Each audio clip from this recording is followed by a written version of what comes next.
तर अति सुप्रभात रामभाऊ. तपस्येचा 11वा दिवस आज.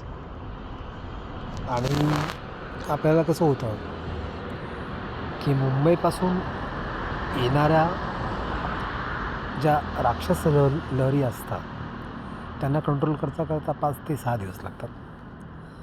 कारण की आपण बऱ्याच मृत जीवांचा उद्धार तेथे केलेला आहे.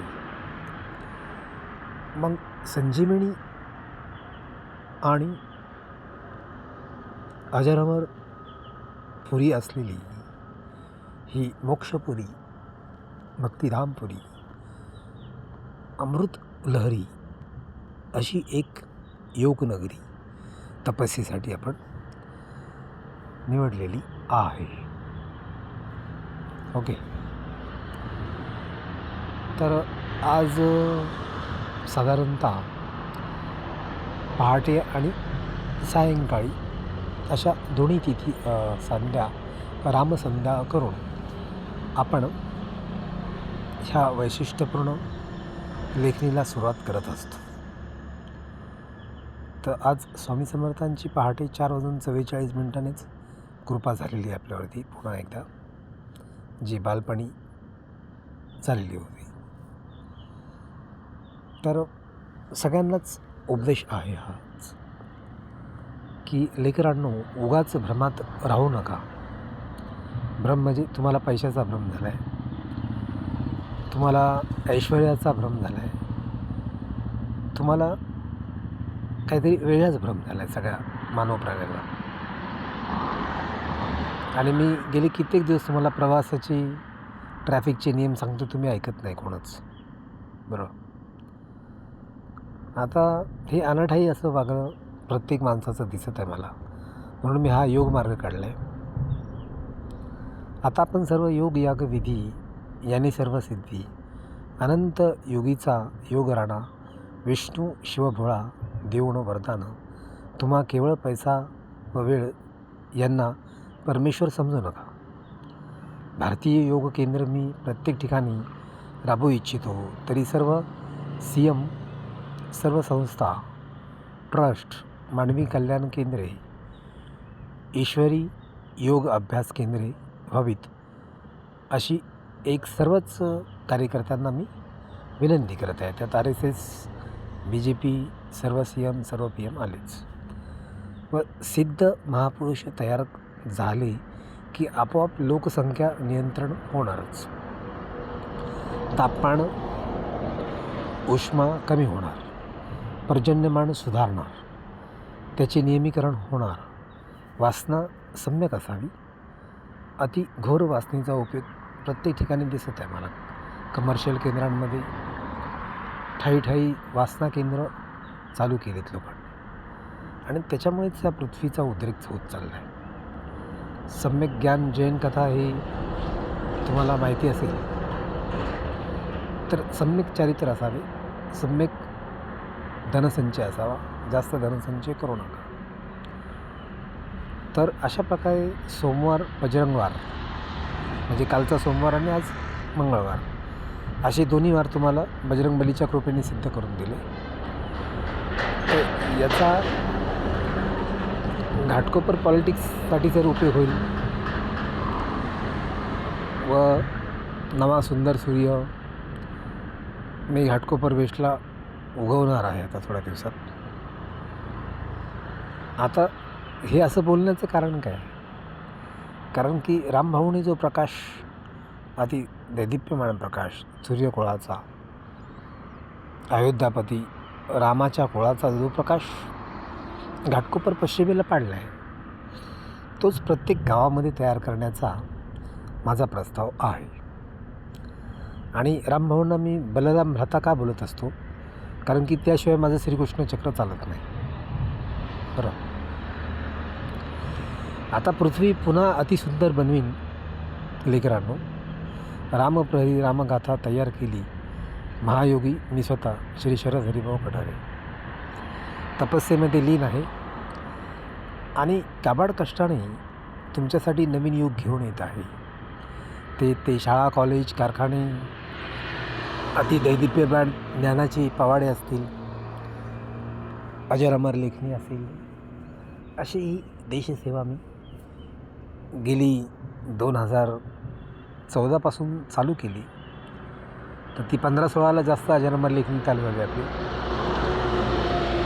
कारण की 14ला ज्यावेळेस भाऊ निवडून आला, आमचा मोठा भाऊ, त्यावेळेस माझ्याकडे साध्या मोबाईल यंत्रणा होत्या, लेख लिहिणाऱ्या यंत्रणा नव्हत्या.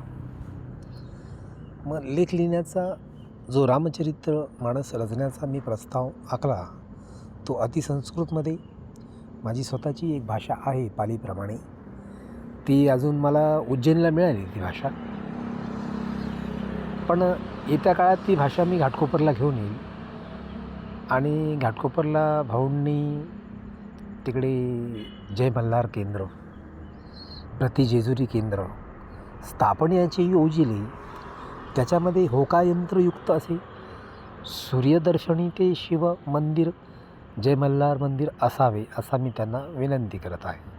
का इकडे चक्रधर स्वामींच्या देवाऱ्याला आदरणीय CM साहेबांनी महाराष्ट्राच्या जो फंड दिला, तिथे मी अतिशय सुंदर ते मंदिर नटवत आहे. आता काही वेळेनंतर मी समोर जिथे आता लेखन करत आहे, तिथेच समोर जय मल्हार मंदिर हे बांधत आहोत आपण. इकडे आईसाहेब डाव्या बाजूला आहेत. त्या आज मंगळवारची सकाळ आहे 5 वाजताची, त्यामुळे त्या आईसाहेब 7 जणी माझं बोलणं ऐकत आहेत. आणि त्या आईसाहेबांचं इकडे उजव्या हातालाही मंदिर आहे, तर मी डाव्या हाताला पण त्यांचं अतिशय सुंदर मंदिर बांधत आहे. आता तुम्ही बोलाल की काही जडजीव आहेत, ते माझ्याशी फोनवर चेष्टा करतात माझी. त्यांना वाटतं महाराज सिद्ध आहेत की उगाच लबाड ढोंग करतात. पण आपण कसे, आपण महाराज वगैरे नाही राहिलो आहोत. आपण सुपरमॅन, अति सुपर हिरो झालेलो आहे, बजरंगबलीसारखा. फक्त काय होते की काही जटिल प्राण्यांचा उद्धार करण्यासाठी आपल्या शरीरातील यंत्रणा खर्च झाल्या, किंवा काही जडजीवांचा उद्धार करताना, त्यांचा आत्मउद्धार किंवा त्यांची रोगराई निवारण करताना आपणास साईबाबा, अक्कलकोट स्वामी आणि शेगावच्या बाबाप्रमाणे त्रास झाला. पण शंकर महाराज धनकवडीवाले सगळ्याच प्रॉब्लेम सॉल्व करत आहे, चिंता नसावी. फक्त एवढं आहे की माणसात मी माणसासारखा वागतो, म्हणून माझी कोणी हसूपोटू करू नका आणि माझी चेष्टा उडवू नका बाळांनो, ही विनंती. पोलीस यंत्रणा यांचा मी खूप आभारी आहे की ते सदैव माझं राखण आणि जोपासन करत आहे.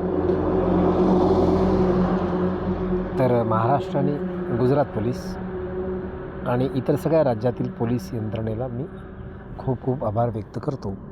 कारण की त्यांनी माझं जे मित्रत्व आणि सख्यत्व हे बालपणापासून केलेलं आहे, त्याबद्दल खूप आभारी आहे पोलीस यंत्रणेचा. चला आता आज रामप्रहरी रामगाथा आपण 9 मिनिटाची किंवा 11 मिनिटाचीच पाठवत आहोत. कारण की जास्त मती लोडिंग होत नाही. कारण की आपल्या मोबाईलमधील ज्या दुर्बल यंत्रणा आहेत, त्या योगयाग विचार पाठविण्याच्या आणि समर्थ असा विचार, सामर्थ्यशाली स्वामी समर्थांची जी वैचारिक शैली आहे, ती लिहिण्यास फेसबुक, गुगल हेही अपात्र आणि छोटे ठरत आहे. चला मग, जय भोलेनाथ, जय शिवशंकर, जय भारत माता. आणि घाटकोपर पश्चिमेच्या बलराम भाऊ राजाचा विजय असो, त्याच्यात माझाही श्रीकृष्णाचा विजय आलाच. ओके. आणि मी तुम्हाला पडखड ज्ञानाने ह्या गोष्टी सांगत असतो, बरोबर. आता राजकारणामध्ये सुद्धा हेवेदावे असतातच. म्हणजे तंगडी खेच पद्धती राजकारणात पाहिलेल्या आहेत मी, हसायला येतं मला खूप. पण मी कसं योगयाग विधी यामध्ये तंगडी खेच किंवा दुसऱ्याची शिडीच काढून घे असा प्रकार दिसत नाही कुठेच, बरोबर. आणि हेच ज्ञान मला माझ्या मोठे भाऊ, रामभाऊंपेक्षाही मोठे भाऊ आहेत माझे, दिगंबर आचरेकर यांनी हे ते ज्ञान मला दिलेलं आहे लहानपणापासून. म्हणून आम्ही परखड अशी समाज यंत्रणा, समाज जागृतीकरण, समाज उद्धारीकरण सुधारक आगरकर यांच्या पद्धतीने करत असतो. चला, रामगाथा इथे थांबूया आज आपण. आणि अक्कलकोट स्वामींना कोटी नमन करून, चक्रधर स्वामींच्या 1600 तीर्थांना कोटी दंडवत करून मी माझा हा लेख पूर्ण करतो. कारण की मला कामाला जायचं आहे आज. ओके. कारण की नुसतं राजकारण धुरंधर असून फायदा नाही, तर काबाड कष्टाने सगळ्यांचा बाप असल्यामुळे मला अति सामर्थ्यशाली आई लक्ष्मीची यंत्रणा तयारी करावा लागत आहे. कारण की माझा भारत हा गरीब राहू नये, तो दुबळा राहू नये. इंग्रजांनी लुटून नेला, पोर्तुगीजांनी लुटून नेला, अमेरिकेने लुटून नेत आहेत, तो इंग्लंड आणि बऱ्याच देशांनी आपल्याला लुटलं, चायनावाल्यांनी सुद्धा. तरी भारत जैसाचा तैसाच आहे. म्हणजे भोलेनाथांचं जे द्रव्य आहे, त्यांचं जे अतिशय सुवर्ण अशा नगऱ्या होत्या, राजे होते ते भारतात, ते किती लोकांनी अत्याचार केला तरी आम्ही भारतवाले जैसे थे या, आपल्याला काही फरक पडत नाही गोष्टीचा, बरोबर. चला रामभाऊ, बहुतेक 11 मिनटापेक्षा जास्त वेळेत मी कन्वर्ट होत असतो. आणि ही माझी जंगली योगिक भाषा आहे. आता ही उज्जैनला जाऊन परत सोमनाथला जाऊन परत विश्वनाथ, काशी विश्वनाथ, कैलास पर्वत इकडे जाऊन परत ह्या भाषेला आपण अति सामर्थ्यशाली भोलेनाथांची भाषा बनवणार आहोत. आणि त्यातच ह्या पुढच्या पिढ्यांचा विकास मी करणार आहे. तर आता हे महापुरुषीय लेख नसून हे एक अमृत संजीवनी आज तुम्हाला मी सोमवार आणि बजरंगवाराची पाठविली. ओके. जय भोलेनाथ, जय शिवशंकर, जय भारत माता.